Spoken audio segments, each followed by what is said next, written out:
ద్వారా ఆనందం పొందాలని ప్రయత్నం చేస్తాడు. ఎందుకు?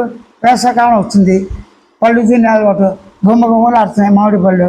ఇలా యువతల దసరా వస్తుంది, ఏవి రామఫలాలు సీతాఫలాలు వస్తాయి, తినాలని ఉంది, తినేస్తారు. ఎన్ని రకాలుగా తినచ్చు, తినాలి అంతే, దొరకాలి.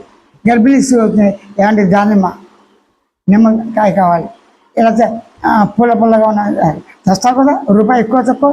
ఎందుకు?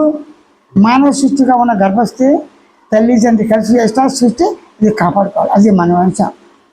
కానీ మానవ జన్మ ఎందుకు ఎత్తావు? భగవంతుడు లేనివాడు. భగవంతుడు లోపల ఉన్నాడా బయట ఉన్నా అంటే పరిపూర్ణం. అప్పుడు నీలో వాళ్ళని తెలుసుకుంటే నీకేంటి? జ్ఞానం ఉంది. ఆ జ్ఞానంతో జ్ఞానతుడు భగవస్వరూపం మౌనం. పరమాత్మ అంతే, ఆత్మ అయినా అంతే, అంత తనేందో తానే ఉన్నాడు. ప్రత్యక్షలే. ఇప్పుడు నీ గమనిక శిరస్సు, నీ గమనిక శిరస్సు. కళ్ళు తెచ్చిన తర్వాత ఇది శిరస్సు అనుకుంటావా? కళ్ళు మూసుకున్నా ఉందా? రెండు ఉంది. కళ్ళు తెచ్చిన తర్వాత ఇక్కడ ఉంది, ఈ శిరస్సు అని తెలుసు. నా మాటలు వింటున్నావు, గాలి అన్నీ చూస్తున్నావు. ఈ శిరస్సును చూస్తూ అన్నీ చూడచ్చా, మాట్లాడచ్చా? వీటి వల్ల ఏమైనా ఇబ్బంది ఉందా? కళ్ళు మూసుకో. నీ గమనిక, ఎరుక గమనిక శిరస్సు అన్న కాన్షియస్ ఉందా లేదా?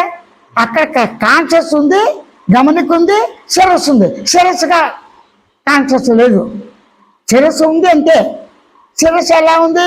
ఆకాశానుభూతితో. ఎరుక ఎలా ఉంది? అలాగే ఉంది. ఎరుక ఎలా ఉంది?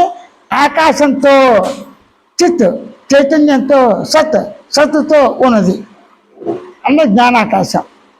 చిదంబరం ఉంటారు కదా, చిత్ అంబరం అంటే ఆకాశం, నటరాజు. ఆ విధంగా ఎరుకనందే ఈ గమనికతో నువ్వు ఉన్నది, కళ, మెలకు అన్నీ నీ ఎందే ఉన్నాయి. అప్పుడు స్వయంగా నువ్వే ఉన్నాగా, నీకు వేరుగా ఎవరు లేరుగా. అప్పుడు అనుభవించాడు ఎవరు? నీవే. అనుభవింపబడింది ఏంటి? నీ శరీరము, ఆకాశం అన్నీ. వాస్తవంగా నువ్వు అనుభవించేది ఉనికిని, అనుభవించేది దేన్ని? ఆనందాన్ని, అనుభవించేది దేన్ని? పరిపూర్ణాన్ని, అనుభవించేది దేన్ని? ఉనికిని, అనుభవాన్ని, పరిపూర్ణాన్ని, మౌనాన్ని, నీ జ్ఞానాన్ని నువ్వు అనుభవిస్తావు. ఈ రెండో వస్తువు లేదుగా. అంటే రెండోది లేనప్పుడు ఒకటి ఎక్కడ ఉందే లేదు, పరిపూర్ణం. అంటే పరిపూర్ణ స్వయం జ్ఞానంతో నీ గమనిక ఆనందమే. అదే పరిపూర్ణం అనుకుంటే రాదు. ఆ పరిపూర్ణం అనుకుంటే గమనిక శూన్యం ఉందిగా, ఆ శూన్యం పరిపూర్ణం. ఆలోచన వచ్చిపోతూ ఉంటాయి, రమ్మలేదు బొమ్మలేదు, వాళ్ళ ఉపయోగం ఉన్నా లేదు అనవసరం. చివరికి ఉంది ప్రశాంతతతో, స్వేచ్ఛగా, నిరపేక్ష అంటే ఇంకో దాన్ని ఆశించని సహజ ఆనందంతో, సహజ మౌనంతో, సహజ పరిపూర్ణంతో, సహజ జ్ఞానంతో సహజ స్థితి ఉంది. అంటే ఎరుకున్నదైన స్థితి ఉంది నీకు. ఆ స్థితిని గమనించు. తెలివితో, జ్ఞానంతో ఎరుకని గమనిస్తూ ఉండు. మౌనం సహజం. ఈ శరీరాన్ని గమనించు. నీ శరీరం వృత్తంలో చుట్టూలాగా ఆ ఎరుకలో ఉండి తనకు తాను బయటపెడతాను. అదే మాయ. మాయ అయినా ఏదైనా నీ స్వరూపంలోకి తెస్తుందేగా. ఇంకో సాధించగలగా. ఎరుకుంటేనే ఇవన్నీ ఉన్నాయి, కానీ ఇవన్నీ ఉన్నా లేకపోయినా ఎరుకుంది. ఎరుకుతో ఉన్నవన్నీ కూడా ఎరుకుతో గుర్తించడం ఎరికే. ఎరుక ఎలా ఉంది? మౌనంగా. మౌనం ఎలా ఉంది? ఉనికిగా. ఉనికి ఎలా ఉంది? ఆనందంగా. ఆనందం ఎలా ఉంది? పరిపూర్ణంగా. పరిపూర్ణం ఎలా ఉంది? అనుభవంతో మౌనంగా ఉంది, స్వేచ్ఛతో.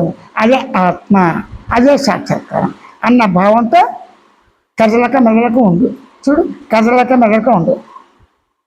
గమనించాడు కదులుతాడే నిచ్చాడు. ఆకాశం కదులుతుందా? నిశ్చలం. ఎరుక కదులుతుందా? కదలదు ఎరుక. అనుకునేవాడు కదులుతున్నాడు. అనుకునేవాడు ఎరుక రూపంగా స్వరూపంగా ఉన్నప్పుడు వాడు కదలడుగా. కదలని ఎరుకతో, కదలని జ్ఞానంతో, కదలని ఎరుకతో, కదలని జ్ఞానంతో, కదలని సాక్షిగా అనుభవంతో నువ్వే ఉన్నావు. నీకు నువ్వే ఉన్నావు.